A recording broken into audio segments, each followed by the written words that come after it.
They not like us. They not like us. They not like Welcome back, everybody. Episode 2, part 2. Still joined by my special guest, Mr. Jordan, my good brother JJ. Appreciated the dialogue on part 1. In between part 1 and part 2, we got a lot of questions for some audience members out there. So I just want to jump right back into this. And as black fathers raising black men, Mr. Jordan being a previous police officer, being the head janitor, military man here, grew up in discipline, running your own business, disciplining himself. Like, what goes through your mind when you're disciplining, when you were disciplining your son growing up to enter into this community? What was your style, techniques, and what was that like for you? I think much like my father, man, he just had like a look. He'll give you a look more so than. And then you knew not to. You knew it. You knew you crossed the line. I wasn't much of a, like a spanker and all that type stuff. I might grab him up a little bit, a quick grab. You know what I mean? Get the point across. That's why he got these little muscles over there, right? But that's yeah. I was never spanked by him. Right. I don't think you I was never spanked by him. My mom used to spank me. Oh yeah, mama used. Mr. J, you were never a spanker. Nah, I was never spanking. Yeah, I was never definitely spanking. jack me up sometimes. Yeah, grab him up a little bit. Yeah. I mean, he get the mess. But again, my look. I am shocked. With the way again, my father, he'll give you a look, and that was it. Right. It was that James Evans look. Mm-hmm. You understand me? I hear you. I'm still stuck on the not like so.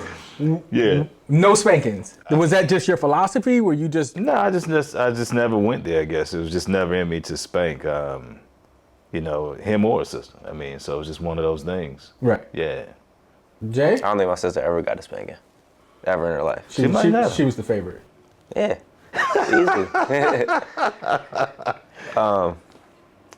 Yeah, I mean, like growing up, one thing I'll say is that it wasn't a real strict household. People say my dad was a police officer, but I don't think I was ever held to like confinement, I should say. Right. Or something very strict. It was pretty loose. I mean, I never did anything, bad per se. I was always focused just seeing my father. I'm telling you. He's lying for the I'm telling you. But so yeah, it wasn't a real strict household, I'd say. Right. Yeah. I think my sister was a real good role model. Your sister? Mm-hmm. Growing up seeing her, she never got spanking. I'm looking at her, why she not getting spanking? I want to do what she do. Right. Yeah. Role model. Yeah. So I actually took your approach. I have snatched Major up, and there was a point in time. I think it was twofold. One, when me and my ex-wife divorced, and I kind of had custody. I always was like, yo, you got to make sure you parent in a way that don't give my ex-wife like any leeway to be like, see, this is what parenting is. I was always on that eggshell, but more so, y'all talk spankings, like that's not what I received growing up. If I could take anything, gladly give me a spanking, versus what I watched, my siblings and stepmom kind of endure. Everybody's talking about, P. Diddy right now, but, there were times that my dad made him look like the Rugrats, man. Made that look like comedy. Right.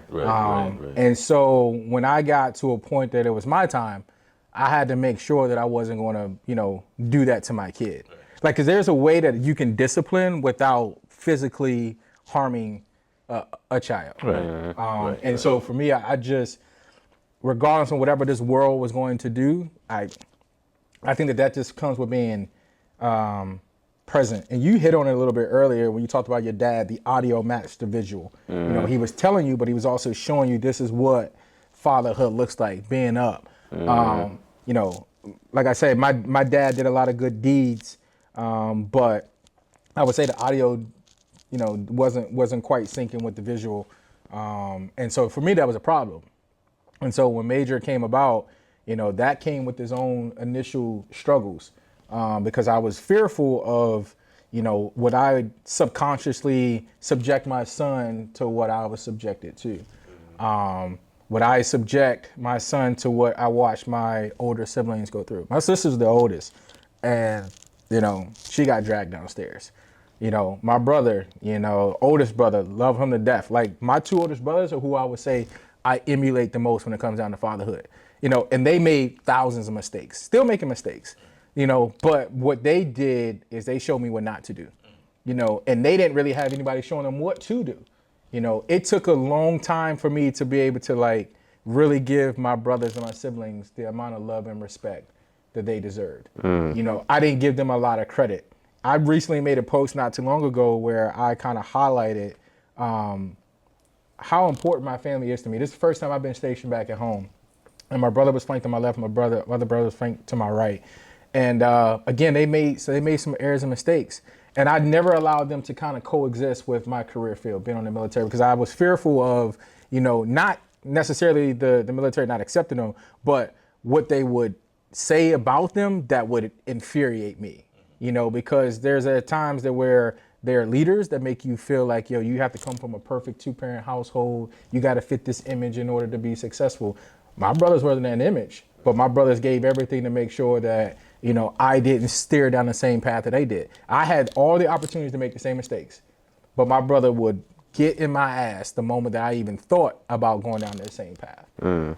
So, I commend, like, I'm still shocked that you not a single spanking, but it shows that it works. So for parents out there that are like, you have to physically, discipline your child in order to get to success and make them disciplined, he's sitting right here. It's proven that it can be done.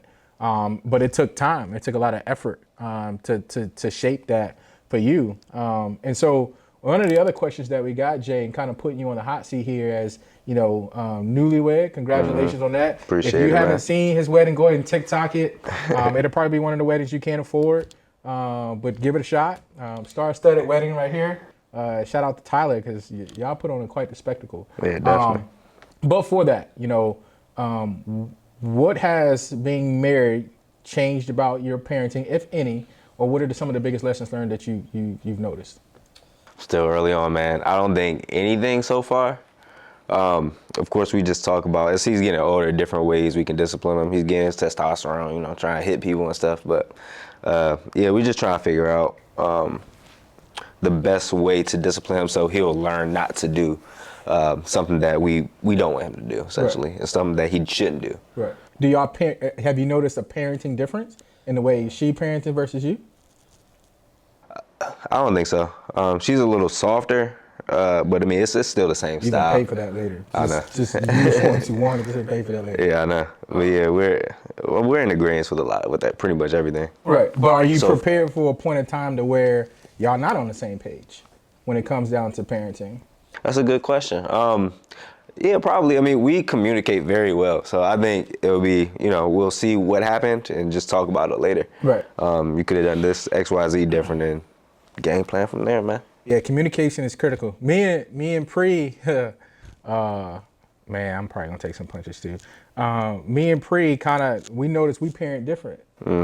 We've had some contentious moments, especially in Hawaii, when Amira was was here and kind of formulating into who she is today.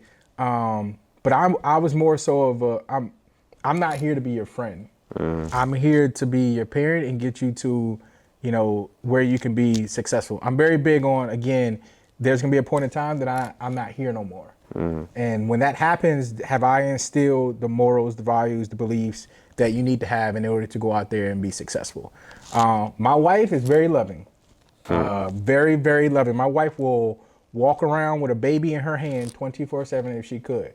Me, you gonna pass me that baby, I'm gonna put that baby right on the couch, and we're gonna sit down, we're gonna watch TV or do whatever else we gotta do, because me holding you, I feel like I'm coddling you, right? And I just don't want my kids to grow up coddled, but I realize the importance that it takes for both, right? Yeah. They need that coddling love. And so we're almost like Batman and Robin, especially now we can see it, because my daughter loves me when I drop her off to daycare and pick her up. My wife, she ain't trying to see her. She's like, where's my dad? And I love every second of it. So I'll kick it over to you, Mr. J. What was that like for you and Boss Lady, who just celebrated 29 years of marriage? So what was that marriage impact on your fatherhood, if any, and what were some of the things that you wish you could do better or sustain going forward? I mean, wow. I mean, as far as raising the kids, I mean, you come from two different backgrounds, right? So I mean, you just have to, you're raising your kids from your experiences, Right. what you've seen, what you were exposed to, of course. But just, as Jay said, it wasn't a strict household. I mean, a lot of fun, structure, right? But it was more so making sure that as a child you're just not making the same mistake twice, right? You're not repeating the same mistakes over and over again. So that was never a problem. But I do remember one year at the math when them grades slipped, I was like, dude, what's really going on? Right. I'd never seen a grade point average dip so low. All right, but it was one of those things again. I said, all right. I mean, it was always me. Like, I was always one to say, what can I do more? So I said, hold on, we got to go talk to these teachers, go to some of these, back to school nights and PTA meetings. Maybe I need to be more involved. I've always been one, man, just to be accountable, right? Just to say, what can I do? All right, it's just not my man. He's just not the only one tripping. There's something going on, right? And what do I need to do? What do I need to pay attention to? So that's how I would always refocus and redirect the energies whenever anything was slipping in the house. Like, what do I need to do? So even right now, that's just my approach, man. I'm just all about just, self-managing, self-maintaining, self-monitoring situations to see what I need to do to improve any situation that's around me. Boss lady was doing the spankings. Yeah, she was. So that's what she knew. Experiences, backgrounds. Right. I mean, I guess she received spankings growing up. Right. I really didn't receive them growing up. You know what I mean? Like I said, my father, he'd give you that eye. Boy, you better straighten up. That was enough. That was enough. And he never put his hands on me. That eye was enough. Right. Yeah. I mean, and then, I talked about my dad and all the things I experienced. I deserved punishment. Right. I deserved to be disciplined. I didn't deserve to have, whelps on my back or on my leg. You know what I mean? I could care less what I had did at that time. And I'll say it. I was in middle school and I was trying to impress this girl, my my older brother's girl, and my stepmom had some earrings on her dresser, and I took the earrings and I tried to impress the girl and give it to her. And my dad was able to piece this together. Some way, somehow, he was able to piece it together. Right. And man, did I take an ass whooping. I remember my stepmom had to put cold towels on me for hours. Right. As I laid, I had to lay on my stomach, and I remember that. And again, I deserve discipline, right? I don't think I deserve that level of discipline, right? But I'll tell you one thing, I ain't never did it again. I ain't never take nothing off my stepmom dresser again. But accountability, right? It was something that you hit on. A lot of fathers, a lot of leaders, when we talk career-wise, man, they lack accountability. We always want to paint the picture or point the finger. Father did that a lot. And I think that is the reason why we have the divide that we have is because, he consistently pointed the finger at my mom on why things happen. And so, when we look at, the troubled youth and we talk about divorced homes and things like that, I think that is one of the things that, I wish that I could do over, was when a marriage doesn't work, and I appreciate you saying communicate, but you divorce, man, that wife or that husband, they didn't, unless they physically did something to the kid, they wasn't trying to harm the kid. They were harming you. They hurt your feelings. They cheated on you. They didn't cheat on the kid. They, broke your heart. We as parents, for whatever reason, try to make it seem like, I got to protect the kid from that parent that made the mistake. Yeah. And we find ourselves at odds. And I did that. And man, that was one of the biggest things and mistakes I've ever made. When I got custody of Major, I remember I put him on my shoulders and we were on a vacation at the time, had our hands all out. And I posted like, oh yeah, I got custody, whatever you do, this and that, it'll always come out of light. And one of my old heads texted me, was like, man, if you don't take that corny stuff off Facebook, me and you would never be friends again. Yeah. And I was just like, it was twofold. One of it was like, I was proud, right? For sure. The other one was like, I want the world to know, like, I got him. Mm-hmm. But in the midst of all that, I was striking out and failing to realize that, yo, you are embarrassing the mother of your child, regardless on whatever she had done. Because I'm gonna tell you straight up, I had made mistakes prior to her mistakes. We have both made mistakes, and then it just so happened that the custody worked out the way it worked out. But I encourage any parents that's going out there and dealing with divorces, man, stop trying to keep the kid away from the other parent. If they're trying to do right by them, you know what I mean? Like, it divorced, y'all didn't work out. Drive and move forward. Keep that family together. And I tell you right now, my wife, she wasn't going for it. Before we walked, into our marriage, she was like, you better have it squared away, because that dynamic ain't gonna exist. Y'all better be respectful. You better respect her. I expect us to coexist. I expect for us to have more, however she, says it, like dual, parties and stuff like that. I want that. So if you can't respect her and you can't do all of that, this ain't gonna work. So that opened my eyes into like strong women, making sure that exists. And so that was, I would say, was my biggest failure during that is, respecting, my son's mom and making sure that, my son understands that, you're just blessed with multitude of parents. Right. You got two moms. You got a dad, and everybody is, coexisting happily. Yeah. And want the best for what's the kid. And I encourage again all dads out there and moms out there that find themselves in that situation. Let the kids love their parents, man. And so as we kind of transition away from that role, what would be your biggest advice? Let's just say even Jay, trying to get to your level of 29 years. And I'm sure it wasn't all great years, care to share what would be, some of the things that you would like to give to get there? Marriage builds character, all right? It will test your character, right? Right, and just like as you were saying, how you reacted to your ex-wife, okay, how you reacted, what you were doing, the comments and all that good stuff, man, it builds character, right? So when you look back at it, you realize you shouldn't have responded that way, right? But that takes a lot of, maturity. It takes just a whole lot of different, interpersonal skills to say, look, I shouldn't have done that, right? But man, when you react to something, you react. You only know what you know, right? You only know what you know at that time. And that's how you react, you respond, right? So it's just one of those things, man. As we mentioned, even the youth that come with Jacob's Ladder. And the parenting, right? I mean, I always tell them, man, look, your parents are doing the best they know how to do. That's just it. They're doing the best they know what to do, right? So that's why we just got to make sure, man, we just honing in on our skills and just making sure, again, we're paying attention to what we're doing in the households, right? And you made a comment like whatever your ex-wife did, it wasn't on your son. It was to you, Right? Right. I would say this though, man. I would say it was to the whole household. Okay. Because really, when you're in the household, man, and you make a decision, it affects the whole house. Right. It affects everything in the house. Right. It doesn't skip one beat. Doesn't skip one person. Doesn't skip the finances. Doesn't skip. The dark cloud hanging over that house. None of that type stuff. Right. So just keep in mind and just talking to you all. And I tell you what, hats off to both of y'all. Y'all doing a tremendous job. Okay. A tremendous job. Raising your kids and with your marriage and all that good stuff.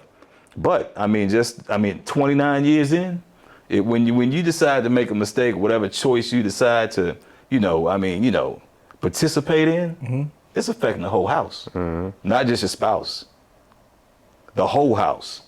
All right. So, that's just to add a little bit to what you were saying, but that's, again, parents only know what they know. Right. Yeah. And we can't condemn them. Nope. Some people might see this and be like, yo, it sounds like he's bashing his dad. Nah, I'm speaking the truth. And that's what this is what it's all about. Right. Me and my dad haven't spoken since November. Sorry to hear that, man. I'm not, I get it, but I got to a point that where I got to protect my mom. you know, Okay. and what my mom mistakes she had made when I was, you know, before I was even born. Don't need to communicate all of that. After I was born, don't need to really go deep into it. She made mistakes, but all my upbringing, all I heard from my dad was, your mom did this, your mom did that, your mom was with so-and-so, your mom. And I'm like, man, you know, there's certain things you just don't have to tell a kid. Like regardless of whatever happened, man. And so you get to a point that like, I'm not hearing it no more. I'm not going to continue to listen to that type of dialogue. And so, one, you know, if that's what you're but the bigger situation for me is I was always told his perspective. Yeah. I was always told his side of the story. My mom would just sit back. She wouldn't say anything, you know, and she would do as much as she humanly could for all of my siblings, every Christmas, every opportunity she had, you know, but then it would always be, you know, from my dad, oh, your mom don't do this, your mom do that, your mom's not present. Well, yeah, she couldn't be present when she wanted to because you blocked her from it. You know, you prevented her from doing so. So the narrative was always kind of swapped. Yeah, right? for sure. But what I appreciated most from my mom, and me and my mom have a great relationship now, is, you know, she never took every opportunity to say, let me tell you the truth. She just let it be. Right. Right? And she probably smiling right now would say, see, I knew you was going to eventually see the truth. It always comes out. Exactly. Yeah. And so, you know, again, whatever happened, it's eventually going to come to the light. Right. So, but, you know, let it be. But, you know, something else I want to hit on, because, you know, marriage is hard work. And I've kind of seen you on social media doing the little things and the deliberate things. How are you, you know, you talked about that work-life balance, being at home. How are you making sure that Tyler, you know, gets the love, gets you solely as husband? You know, what are you doing to keep that freshness and just make sure she gets husband without, you know, Parker tagging along? And so what's your tactics and techniques, man? Still trying to figure it out, man. Still trying to figure it out. I mean, it's a process and a constantly evolving process, especially as, you know, we're fresh, Right. new, kid, marriage, everything is pretty new. Right. So yeah, it's just constantly evolving. But like I said, now it's a matter of me making time and just planning time ahead of time to do stuff with my family. We're going out of town this weekend. Right. You know, where I have stuff I have to do this weekend, but again, I assign those tasks to other people because I can do that. But yeah, it's just a matter of making time for who's important. And Right. those are the most important people in my life. So prioritizing. Prioritizing, yeah. When I'm gone, the people who I helped, they might not even come to my funeral. Good. Yeah. My son, my wife, they're gonna be there, right there, front and center. Yeah. So yeah, I gotta prioritize the people who prioritize me as well. Yeah. And it's hard because, you know, I want to prioritize my clients, and I can, but at the same time, I have to make time for who's most important. Right. So what do you do? And, you know, I seen some of the date nights, like you give me all my ideas, Yeah. by the way, so continue to keep posting. But what are some of the things that you've done kind of in Tyler, you know, like your date nights, man? Like what are some ideas with a dad out there that has a young son, you know, trying to figure out how I can, you know, still date my wife? Because that sounds like what you're doing. You're still dating your wife. You have not stopped dating your wife. What are some of the things that you planned and kind of done that have kept that going? Give them to the grandparents. That's the easiest thing. They free daycare, Right? And they Free love it. daycare. All you gotta do, if you want to drop your kid off to Mr. Jordan, he'll take him. Just have a Got bottle the of Tito's. kids corner over there. Bottle of Tito's, right? Hey, man, Tito's, little and he's cranberry. good. It's funny you bring that up because he's 100% watching both my kids tomorrow as we Yeah, celebrate. give them to the grandparents. my Easy. anniversary. It's the easiest Yeah, thing. too.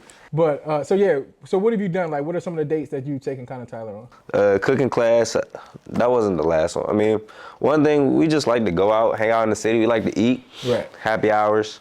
Like I said, the cooking class that we did, that was a good one. But yeah, I mean, sometimes just randomly get up and go. Right. We both have a lot of stuff. She's kind of on the same schedule as I am. Monday, Wednesday, Friday, I wake up at 5 a.m. to go work out. She does it Tuesday, Thursday, Saturday. Teamwork. Yeah, teamwork. So sometimes it's a lot. Right. Balancing that, our work, our son, cooking dinner, cleaning, all that. So yeah, just let loose, give them to the grandparents, and kick our feet up a little bit. Have y'all figured out the balance of how to those roles and responsibilities. Like who's washing the bottles? Like you're gone majority of the day. Then you come home, you know, and you're like, yo, why these bottles ain't washed? Why the food ain't cooked? You know. I used to be like that, but I mean, it's teamwork. She has a lot of stuff too, and I understand that, and I just accept that. And she's like my father said, she's doing the best that she can. Right. And I can just assist with that. Whether it's yesterday, after I ate lunch, it was some dishes in the sink, washed the dishes. We had salmon, clean the salmon off for her so that it's ready for her to start cooking dinner whenever she get back. Right. So I mean, it's little things like that that can just go a long way. Yeah, little things. It can't be all on her. My father was a great role model. He was always cooking, always cleaning. It wasn't just my mom, and that's one thing me and Tyler always talk about because the men in her family, she said they don't do that. She wanted somebody that would cook and would clean. She said she doesn't mind doing that, but that would be great to have help. Right. And my father did it, so it was kind of just natural for me, just seeing that. So yeah, it's something that I take on, and I don't mind now. Yeah. Washing dishes is fine to me. It's therapeutic. Yeah, it's important, man. Make sure you take the time out, date your wives, and all that good stuff. I tell you what, I had a problem. I mean, I think when they were younger, man, you know, me and my wife would go on a trip. Then we'll take them on a trip and all that type stuff. Man, after a while, I said, look, I gotta take my kids, man. I really wanted them to see everything we were seeing. You know what I mean? And you know, when they weren't around me, I was missing that, man. So I mean, but you know, it's a balance. Right. So just make sure y'all toe that balance. Yeah, I had to kind of take a little bit of a different approach. I am very OCD, and it has caused some not problems, but tension. When I would go home certain days and my wife is looking for like, yo, come home and give me a hug and kiss, and I go home and I see like 8 bottles, like I'm twitching, right? And I immediately go to like washing the bottles, but I failed to prioritize that, right? Mm-hmm. Don't even know what my wife probably fought through that entire day, for sure. Being in postpartum, you know, 2 under 2, and all I'm worried about is 8 bottles, right? And I could have just been like, yo, just go and wash bottles. It took all of like 5 minutes. Yeah. But something that I did was for her birthday, I sent her and one of her closest friends to Miami. And I kind of forced her to be, you know, without both kids. Man, she was nervous. I called your sister. I had to get her input. I called boss lady.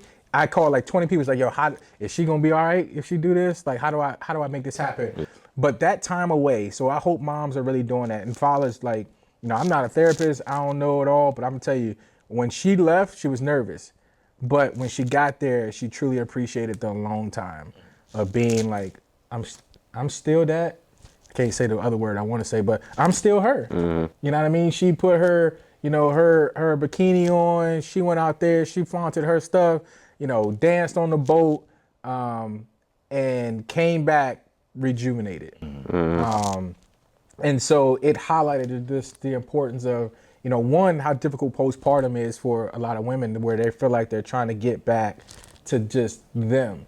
You know, they probably, I know for a fact, my wife, she going to bed with a baby on her boob, you know, going to put him in his snoo. We're going to take him out. Then she going to pump. You know, I'm laying right next to her, hoping I get to stay awake because, you know, I'm hoping for my loving too, you know, so I got to make it through this pump session and then to go to sleep. And then the next thing you know it, you know, my daughter is probably hopping in our bed 2.5 hours later. Yeah. You know, then she's waking up to Mav like, hey, I want milk again. You know, they go through so much. And then we don't have to deal with that. You know, we get to just get up and go. So you know, it highlights the importance of, again, being teammates. Continuing to date our spouses, continuing to be compassionate, have empathy in your marriage and in your relationship. And at the end of the day, everybody's doing the best that they can. And you hit on it a lot, communication. You know, when you find those issues and situations brewing, communicate and talk through those issues and those problems. But I appreciate you both, head janitor. Yeah. It's been an honor and a privilege to be in this space with you at Jacob's Ladder. And JJ, phenomenal brother. I highly recommend anybody that's in the DMV area that is looking about buying a house, renting a house. It's your man for the job. We'll drop his information at the end of this podcast. But the man to get the job done, home team is where you should come. You know, every time you do business with the home team, you support the community. So continue to support the community. Jacob's Ladder, you know, is here to support the community. I'm here to support the community. You know, it's been a pleasure. We'll see you guys next episode. Peace out.